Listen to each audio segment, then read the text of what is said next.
Buenos días a todos. Nuestro invitado del día de hoy es el doctor Rufo Sánchez. Él es un destacado agrónomo que estudió su licenciatura en el Instituto Tecnológico Agropecuario número 28, allá en Tabasco. Después estudió en el Colegio de Postgraduados, una maestría y después el doctorado ahí mismo, en el área en el departamento de física de suelos. Doctor Sánchez, buenos días. Pues muchas gracias, doctor Bautista. Buenos días por permitirme compartir con el auditorio, con sus estudiantes, ¿verdad? Este importante tema que tiene que ver con los suelos. Muy bien, vamos a comenzar, doctor Sánchez, por explicarle a la audiencia qué es la física de suelos. Se oye extraño, física de suelos. ¿De qué se trata esto? Sí, miren, la física de suelos es una área de la edafología. Por un tiempo, diría yo durante mucho tiempo, pues descuidada, básicamente, no es una ciencia nueva, digo, aparece, ¿verdad?, junto con el estudio de la edafología, pero ciertamente en un principio pues esto básicamente se orientaba más hacia el estudio de la química más que la física, pero la física en concreto estudia los factores y procesos que tienen que ver con los flujos internos de agua, de calor y de aire dentro del suelo. Por lo tanto, básicamente lo que estudia es la estructura, todos aquellos factores que intervienen en cómo de manera adecuada se puede suministrar agua y nutrientes y aire, desde luego, a la zona radicular de las plantas. Muy bien. Es verdad, doctor, que hay muy pocos físicos trabajando en las ciencias del suelo, porque es una ciencia híbrida, por un lado la física, por otro lado la agronomía, pero son principalmente los agrónomos que trabajan en esta área. ¿Qué pasará con los físicos, doctor? Bueno, han cobrado mucha relevancia en los últimos tiempos, sobre todo porque se ha obviamente reconocido que la importancia del suelo no solamente se concreta a la parte agronómica. La funcionalidad de los suelos ha llevado, ¿verdad?, a tratar de entender cómo operan, dijéramos, estos procesos para poder ampliar su capacidad o su capacidad de funcionar en otros usos que no sea el agronómico. Por citar un ejemplo, actualmente todo lo que tiene que ver con el almacenamiento de carbono, pues básicamente se tiene que entender en un principio desde la parte física, es decir, cómo se protege, cuáles son los mecanismos que lo protegen dentro de la estructura del suelo. Entonces yo pienso que ciertamente, cuando yo digo que recientemente, pero sí prácticamente como desde la década de los 90, los físicos de suelos han cobrado una importancia pues mayor. Desde luego que no soy tampoco de la idea, ¿verdad?, de tener que seccionar en disciplinas el estudio del suelo, porque realmente hay una gran multidisciplinaridad, inclusive hasta dentro de las mismas ciencias del suelo. Para poder entender la parte física es necesario también entender la parte biológica, la parte química, y eso pues obviamente nos hace a la gente que nos dedicamos principalmente al estudio de la física, a tener que estar interactuando con otras disciplinas de la propia edafología. Y en nuestro país, doctor, ¿cómo estamos de físicos de suelos? ¿Hay muchos? Pues, ¿hay pocos?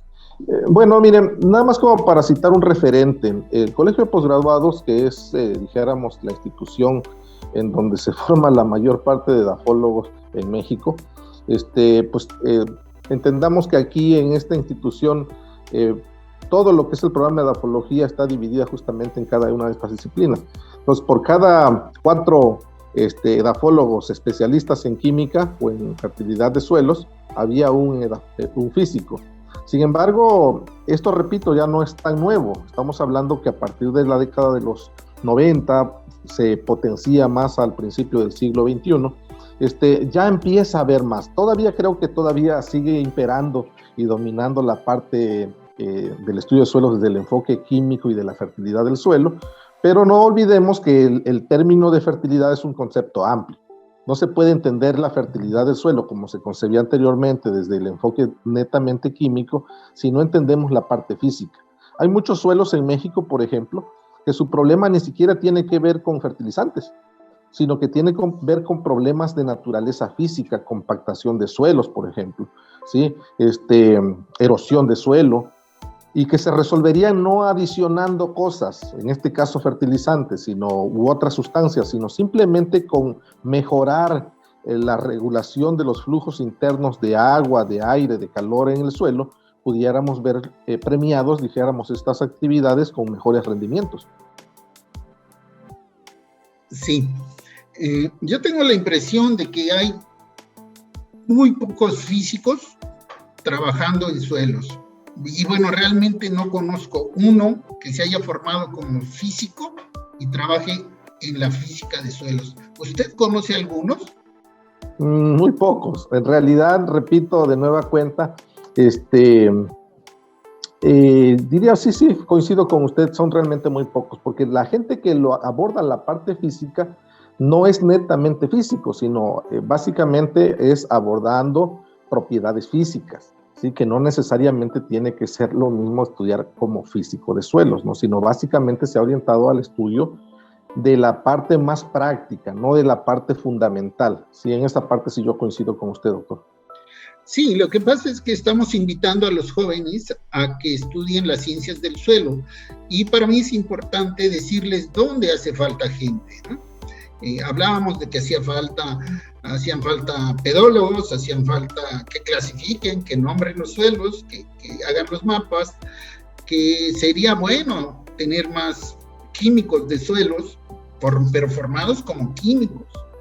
Y prácticamente yo no conozco ningún físico de suelos que se haya formado en física.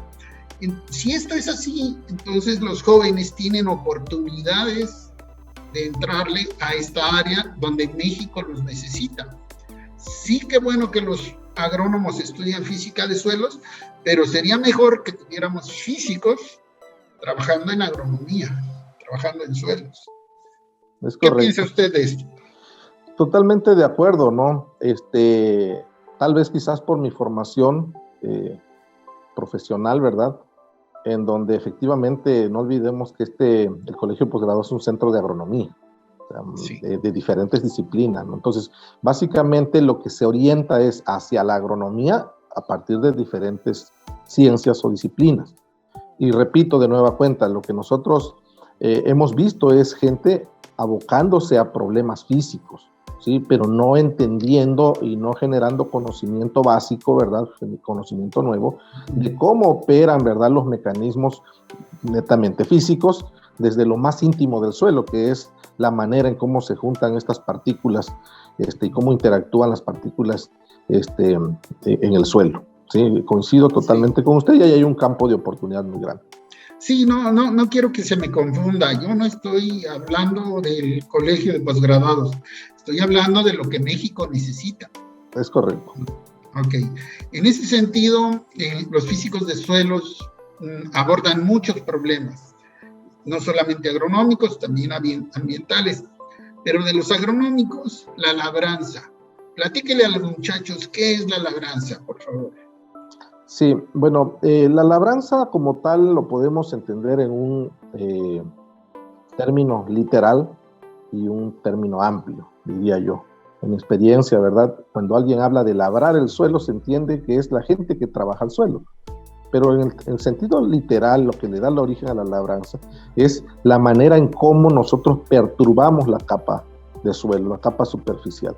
Y yo se me viene a la mente, ¿verdad? Un símil que es cuando decimos, pues, labrar una piedra, ¿no? Es precisamente, ¿verdad? Darle una forma en la parte superficial o labrar un pedazo de madera. Exactamente es lo mismo que pasa en el suelo. En el suelo lo que hace es que se perturba, ¿verdad? Por medios mecánicos la superficie del suelo. Y esto con la finalidad, obviamente, de generar condiciones. En un principio se pensó de esa forma para una mejor germinación de la semilla. Entonces, la labranza por medios mecánicos, desde sus orígenes, era en principio a lo mejor una coa, a lo mejor luego un arado jalado por yuntas, y posteriormente, ¿verdad?, a través de maquinaria pesada, tractores, ¿sí? Que todos hacen el mismo efecto, es romper, ¿verdad?, la parte superficial del suelo para tener una mejor condición para la germinación de la semilla. Básicamente eso sería la labranza. Sí, digamos que la labranza se utiliza para que la planta tenga aire y agua y la raíz pueda crecer sin problema, cuando los suelos llegan a ser duros. Muy bien. Ahora, pasándonos a la parte agronómica, ¿qué tendría que ver un agrónomo? ¿Cuáles serían los indicadores para seleccionar, los indicadores del suelo para seleccionar el tipo de tractor? Bueno, miren, de entrada, la manera en cómo se mira la labranza mecánica, la labranza del suelo ha ido cambiando, ¿sí? En un principio, decíamos a mediados de la década del siglo pasado, pues sin ton ni son se laboreaba el suelo, se rompía, se araba, se rastreaba y se sembraba. Hoy por hoy, el suelo es lo que define, primeramente, la necesidad de la mecanización, primeramente. Y segundo, ciertas características que debe de reunir el suelo para determinar la cantidad, dijéramos, de energía que se utiliza para poder laborearlo. Pues en principio hay suelos que no necesitan labranza, ¿sí? ¿Cuáles serían, dijéramos, los principales? Que haya una capa dura, ¿sí? Que haya una compactación, que el suelo requiera en principio una ruptura del suelo para poder aflojarlo, bien decía usted hace rato, ¿verdad? Para que entre aire, para que entre agua, eso sería en principio, ¿no? Luego la textura, ¿sí? Hay suelos, como particularmente los arcillosos, que tienden a generar una estructura masiva una vez que se rompe, ¿verdad? Que se rompe la estructura, se dispersan las partículas y a la hora de que de nueva cuenta se vuelven a aglutinar, tienden a sellarse. Entonces, otro de los aspectos importantes sería justamente la textura, ¿verdad? La estructura del suelo, cómo se encuentra diseñada esa estructura, la presencia de capas endurecidas, los horizontes BT, que son acumulaciones subsuperficiales de arcilla, que de alguna manera nos están indicando, primeramente, si se requiere la labranza y luego qué tipo de labranza. Hay algunos suelos, por ejemplo, que pueden tener esa capa endurecida a baja profundidad. Entonces, en esos casos, pues simplemente podríamos resolver el problema con una roturación, es decir, no necesitaríamos tener que voltear el suelo, no tendríamos que removerlo completamente, ¿verdad?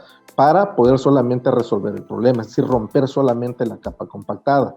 La otra que también yo diría, y me extendería yo un poquito más, no solamente a la parte del suelo, es el tipo de actividad.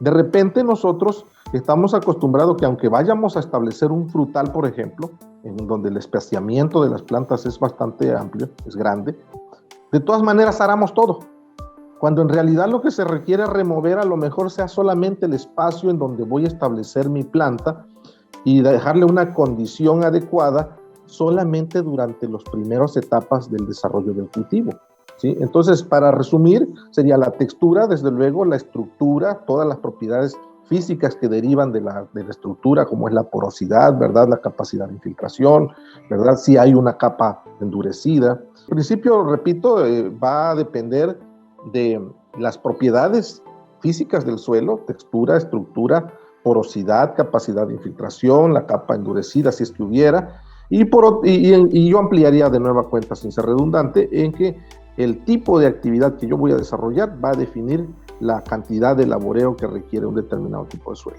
Y desde luego la tecnología que se vaya a utilizar. Claro, pero viendo el perfil completo, ¿verdad? Porque luego podemos tener horizontes suavecitos en la superficie, pero luego horizontes con mucha arcilla más abajo. Es correcto, creo que es uno de los errores más comunes, ¿no?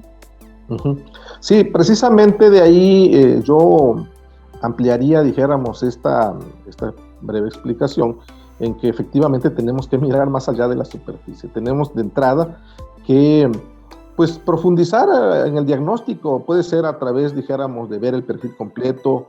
Hoy por hoy existen técnicas, por ejemplo, para medir la penetración de los penetrómetros que nos permiten ver a qué nivel hay una capa endurecida, ¿verdad? Sí, podemos hacerlo. Y una vez que determinamos si hubiera necesidad de ir un poquito más allá, pues definir la técnica que vayamos a utilizar para realizar el laboreo. Ok, muy bien. Dice, doctor Sánchez, que en Asia se utilizan muchos mototractores o tractores pequeñitos, porque los suelos, pues, bueno, una buena parte de los suelos son suaves, como los de nuestro país. Y yo me pregunto, ¿por qué en México usamos tractores medianos y grandes para suelos que no los necesitan? ¿Qué pasa allí? ¿Hace falta generar tecnología propia? ¿Habría que invitar a los jóvenes ingenieros a diseñar maquinaria para nuestros suelos? ¿Qué piensas? Sí, yo creo que sí, Doc. Falta, en este caso, el desarrollo de la tecnología, que parte, desde luego, de lo que usted comentaba hace rato, conocimiento, ¿sí? Entrábamos justamente en esta, pues, comentario que hacíamos sobre la necesidad de estudiar el suelo desde sus conceptos básicos, a lo mejor la parte física, la parte química, pero desde su base, ¿no?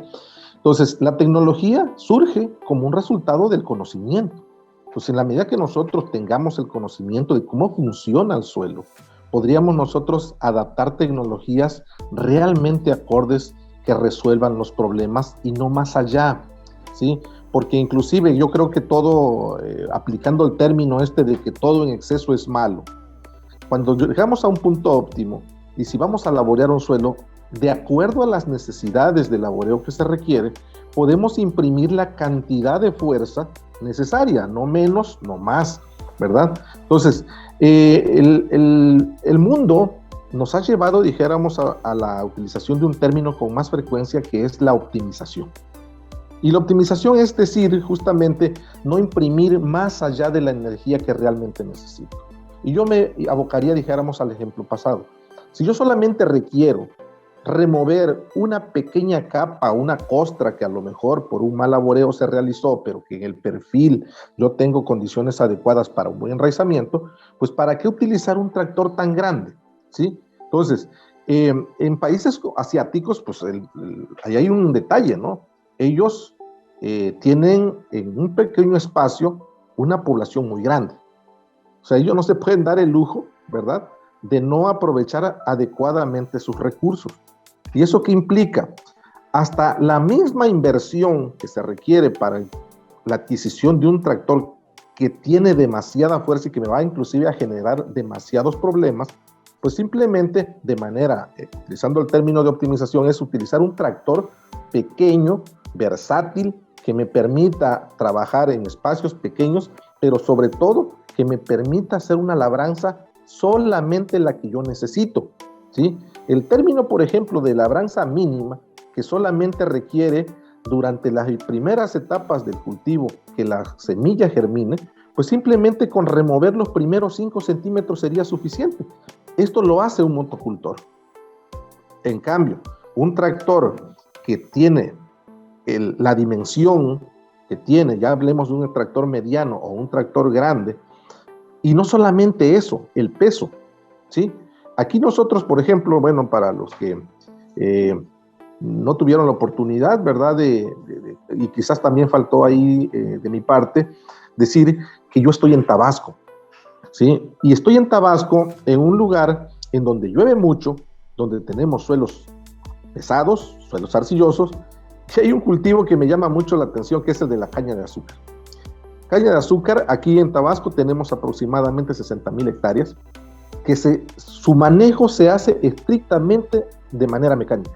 Todos los años hay 100 toneladas de carga pasando por los mismos lugares.